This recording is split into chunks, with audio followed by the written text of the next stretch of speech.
Bonjour, bienvenue pour cette nouvelle capsule. Nous allons parler de nos parents. Ces humains que nous appelons papa et maman. Mais sont-ils réellement nos parents? Ont-ils réellement le rôle de père et de mère? Dans ce cas, si nos parents, ces humains qui nous ont élevés, qu'ils soient biologiques, adoptifs ou par procuration, ceux que nous avons considérés comme papa et maman, s'ils ne sont plus nos parents aujourd'hui, alors qui sont nos parents? Tout d'abord, nous allons venir en arrière, sortir de ce contexte de papa et de maman et venir regarder la réalité, comment elle s'articule. On va parler de physique quantique très succinctement. Vous me connaissez, j'ai tendance à simplifier les choses pour qu'elles puissent être accessibles à tous. Parce que moi-même, je ne comprends que les choses qui sont simples. Alors, tout d'abord, nous, il est bien de prendre conscience de notre position dans notre réalité. À savoir que notre réalité, qui se manifeste à l'extérieur de nous, n'est que la manifestation et l'extension de notre réalité, qui réside en nous, notre intérieur. Notre monde intérieur va se manifester à l'extérieur, au travers des situations qui nous arrivent, mais au travers des relations que nous allons entretenir au travers des uns et des autres.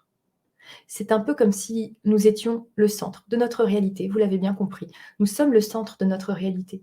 Mais alors si nous sommes le centre du monde, le centre de notre réalité, qu'en est-il des autres? De tous ces fameux protagonistes, de nos proches, de nos êtres chers, ces personnes que nous croisons chaque jour?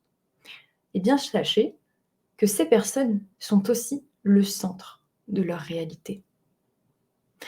Et comment est-ce que ceci pourrait s'articuler si je suis le centre de ma réalité et puis que mon voisin l'est également? Eh bien, tout simplement, c'est parce que nos mondes se superposent parfaitement, comme des calques, comme dans une machinerie parfaitement huilée. Nous ferons certainement une autre capsule pour parler de ce sujet, à savoir que bien plus haut que ce que nous voyons, de ce qui nous est donné à notre conscience, accessible, visible, tangible, nous ne sommes qu'un. C'est-à-dire que mon âme, elle va vivre une expérience d'incarnation, et mon voisin aussi. Mais au-delà de notre âme, nous ne sommes pas que notre âme, nous sommes bien plus que cela. Et si nous avions la faculté de dézoomer bien plus haut que notre expérience du moi humain dans cette incarnation, bien plus haut que l'expérience de notre âme au travers de multiples incarnations, nous prendrions conscience de notre immensité et de l'être divin que nous sommes. Et tout porte à croire que cet être divin, eh bien, il joue plusieurs parties. Que cet être divin, il va se manifester au travers de plusieurs âmes. Et possiblement toutes les âmes. C'est-à-dire que notre âme est issue d'une source qui est inhérente à toutes les personnes et qui en est la même. Ainsi, lorsque nous faisons une expérience dans cette incarnation, eh bien, notre âme va vivre une expérience et elle va en vivre certainement plusieurs au fil des siècles, au fil des différentes époques, peut-être des différents lieux, des différents mondes, des différentes dimensions. Mais elle côtoie d'autres âmes. Et ces autres âmes prennent source à la même source. Nous sommes le même être, unique être divin. Ainsi, l'univers, notre univers et notre expérience de vie s'articulent parfaitement. C'est ainsi que la machine est parfaitement huilée.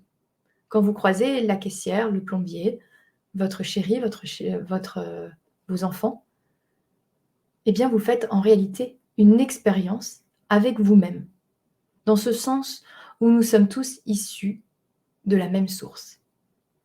Ça, c'est le premier aspect quantique dont je voulais vous parler, de manière très simple et très simplifiée. Maintenant, on va revenir sur cette expérience de vie que nous sommes en train de vivre et de manifester. Pour rappel, notre monde intérieur, la façon dont nous sommes programmés, dont nous voyons nos expériences de vie, les émotions que nous allons sécréter et notre psyché, que ce soit consciemment ou inconsciemment, va manifester des expériences dans notre monde. Et qu'en est-il des autres personnes qui, elles aussi, vivent leur expérience et qui sont le centre de leur propre réalité?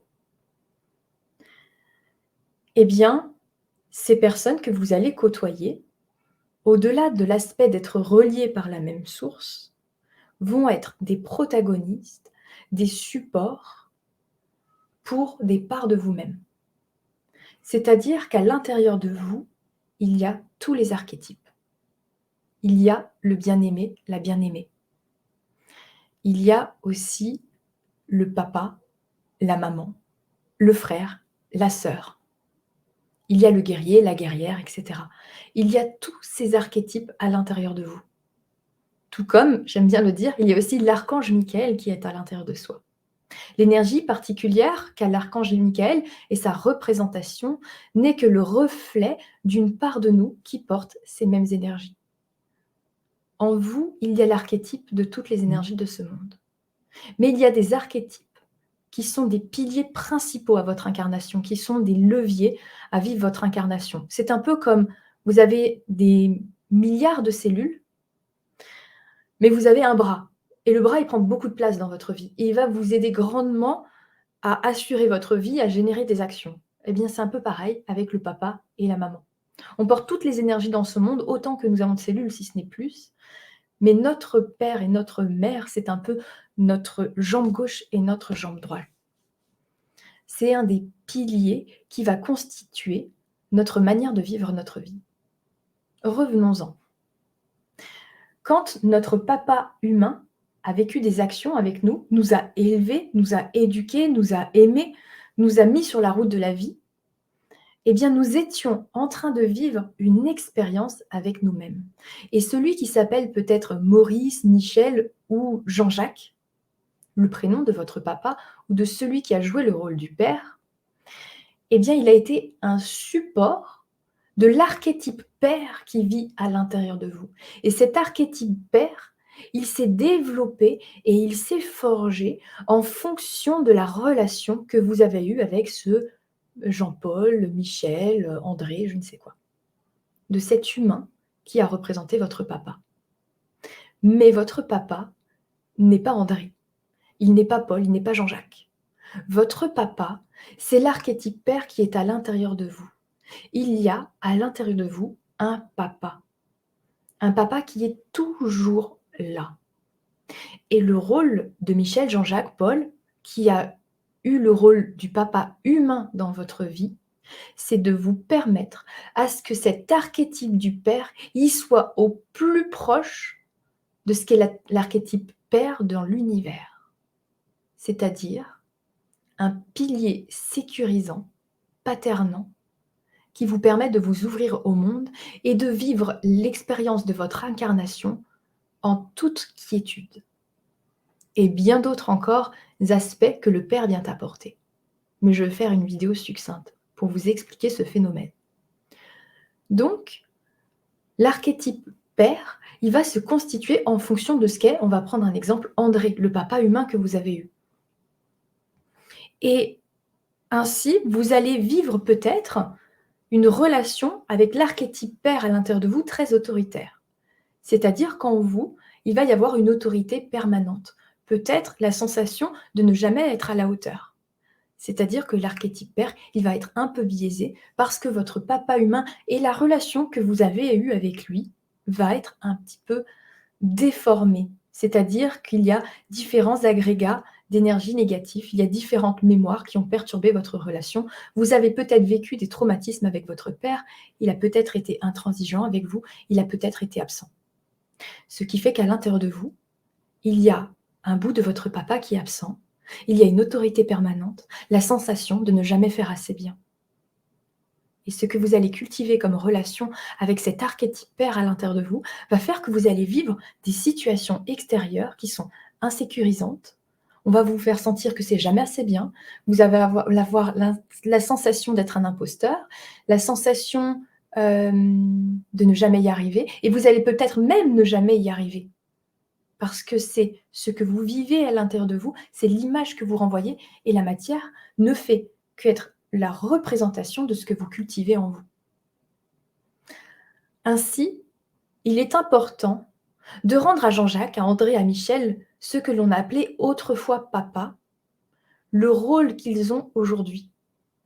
Enfants, nous n'avions d'autre choix que de nous nourrir à leur propre source, puisque nous n'étions pas encore assez connectés à nos propres archétypes, à nos propres énergies. Enfants, nous étions dépendants de cet environnement, de ce cocon familial et de nos différents piliers que sont le père, la mère, la famille.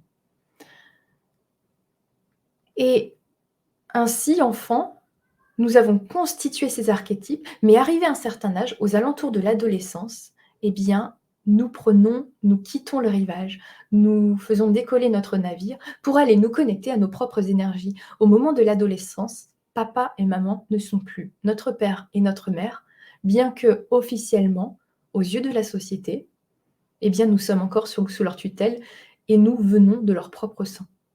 Mais ils n'ont en rien, on va dire ça se fait progressivement, le rôle de père et de mère. Déjà au niveau de l'adolescence, ils ont plus un rôle de guide. Et arrivé à l'âge adulte, ce n'est plus notre papa, plus notre maman. C'est ainsi que j'ai pris mon téléphone et que j'ai renommé papa Pascal et que j'ai renommé maman Valérie. J'ai rendu le rang d'humain à mon père et à ma mère. Et vous savez quoi? Les relations entre mon papa, en tout cas avec Pascal, celui que j'appelais papa, et maman, celle que j'appelais Valérie, eh bien, se sont améliorées tout simplement parce que je n'étais plus en train de projeter le rôle qu'ils avaient à mes yeux. J'ai pris conscience que papa et maman sont à l'intérieur de moi. Et c'est moi qui ai la responsabilité de changer cette relation, de changer ces énergies qui étaient à l'intérieur de moi. Parce que Valérie n'allait jamais pouvoir m'apporter les énergies que j'attendais. Elle allait peut-être jamais être la maman que j'idéalisais ou combler le manque que j'avais.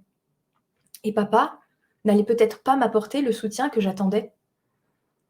Et c'est ainsi qu'en changeant ces énergies à l'intérieur de moi, en rendant leur rôle, qui sont simplement des humains, des êtres chers, des êtres que j'aime, des proches, et plus mon papa et plus ma maman, j'ai transformé ces fondations à l'intérieur de moi. J'ai transformé ces énergies. J'ai transformé mon papa, j'ai transformé ma maman intérieure. Et vous savez quoi? Eh bien, mon papa, Pascal, Valérie, ils se transforment en même temps. La relation que j'ai avec eux, elle change. Tandis que si j'étais restée focalisée sur les attentes ou les reproches que j'avais envers le père et la mère, parce que nous en avons tous. Hélas, dans la société dans laquelle nous avons grandi, nous ne sommes pas dans des conditions optimum.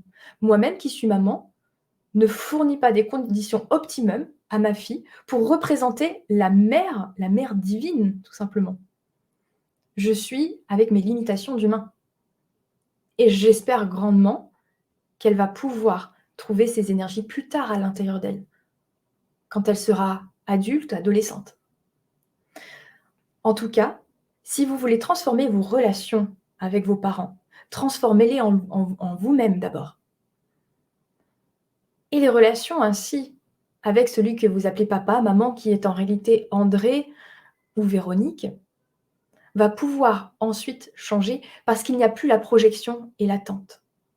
Tant que vous générez une projection et une attente, vous vous décentralisez de vous-même et vous envoyez le message à la vie, à l'univers, que vous êtes en attente, en frustration, en colère. Et il se passe toujours le même cycle et la même répétition. Je vous propose, au travers de 5 ateliers, à effectuer à l'unité ou dans l'accompagnement complet, dans ce programme de 5 ateliers, de partir à la recherche de vos fondations, de les identifier, de les mettre en lumière et de les transformer pour retrouver le papa et la maman intérieure, pour venir changer votre expérience de vie. Si ce sujet vous a intéressé et que vous souhaitez en savoir plus, le lien est dans le descriptif de cette bio et je vous dis à tout bientôt.